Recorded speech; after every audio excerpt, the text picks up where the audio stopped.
ଆପଣ ଦେଖନ୍ତୁ ଦୁଷ୍କର୍ମ ତ ହେଉଛି, ମର୍ଡର ହେଉଛି, ଆଇନ ନାହିଁ କି ଶୃଙ୍ଖଳା ନାହିଁ। ବିଶେଷ କରି ଆମର ଦାବି ହେଲା ମହିଳାମାନଙ୍କ ସୁରକ୍ଷା ଏବଂ ତା ପାଇଁ ଆଇନ ଦରକାର ଏବଂ ହାଉସ୍ କମିଟି ଦରକାର। এটা ବହୁତ ଦୁଃଖର କଥା। ଦେଖନ୍ତୁ ମୋର ନେତା ହେଲା ଭକ୍ତଚରଣ ଦାସ। ସେ ମରିଯିବ କିନ୍ତୁ ଡରିବନି। ଏ ସରକାରକୁ ଡରିକିରି ଆମେ ବଞ୍ଚିନୁ।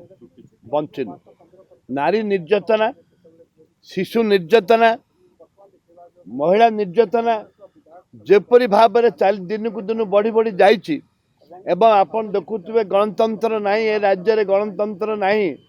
ଏ ଗଣତନ୍ତ୍ରକୁ ବଞ୍ଚାଇବା ପାଇଁ ଯଦି କଂଗ୍ରେସ ଦଳ ଯଦି ଜୀବନ ଦେବାକୁ ପଡ଼ିବ, କଂଗ୍ରେସ ଦଳ ଯାହା ଦେବାକୁ ପଡ଼ିବ ବୋଲି ଦେବ।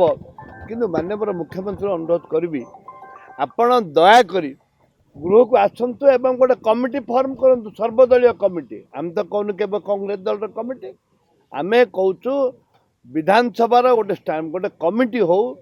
ମହିଳାମାନଙ୍କ ନିର୍ଯାତନା ହେଉଛି କାହିଁକି ହେଉଛି, କ'ଣ ପାଇଁ ହେଉଛି, ଗୋଟେ କଠୋର ଆଇନ ଆସୁ। ସେ କଠୋର ଆଇନ ପାଇଁ ଆମେ ଚାହୁଁଛୁ।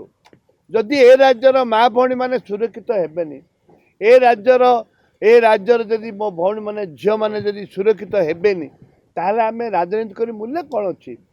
ମହାତ୍ମା ଗାନ୍ଧୀ କହିଥିଲେ ଯେ ଯେତେବେଳେ ରାତି 12ଟା ବେଳେ ଗୋଟେ ଝିଅ ସିଧା ମେଡ଼ିକାଲକୁ ଏକଲା ଯାଇପାରିବ ସୁରକ୍ଷିତ ଭାବରେ, ତାହେଲେ ସେଦିନ ଦେଶ ସ୍ୱାଧୀନତା ହେଲା। ଏ ରାଜ୍ୟରେ ଟୋଟାଲି ଆଜି ମହିଳାମାନେ ସୁରକ୍ଷିତ ନୁହନ୍ତି, ଛାତ୍ରୀମାନେ ସୁରକ୍ଷିତ ନୁହନ୍ତି। ସେଥିପାଇଁ ହାଉସ୍ କମିଟି ଦରକାର ଏବଂ ତା ସହିତ କଡ଼ା ଆଇନ ଦରକାର।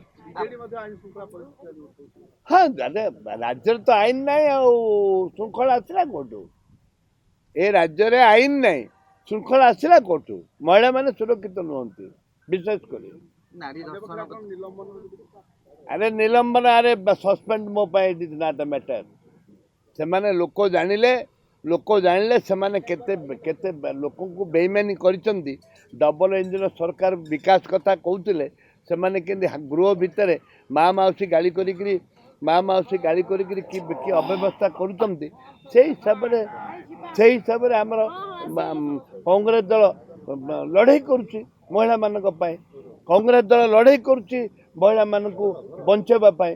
କଂଗ୍ରେସ ଦଳ ଲଢ଼େଇ କରୁଛି, ଭକ୍ତ ଦାସ ଲଢ଼େଇ କରୁଛନ୍ତି। ଆପଣ ଦେଖିବେ ଆସନ୍ତା 27 ତାରିଖ ଦିନ ଏଇ ମହିଳାମାନଙ୍କ ସୁରକ୍ଷା ପାଇଁ ଲଢ଼େଇ। ମୁଁ ତ କହିଛି, ମୁଁ କ'ଣ, ଆପଣ ଦେଖିବେ ସେମାନେ କମିଟି କରନ୍ତୁ, ଯାହା ନିର୍ଦ୍ଦେଶ ଦେବେ ଆମେ ମାନିବୁ।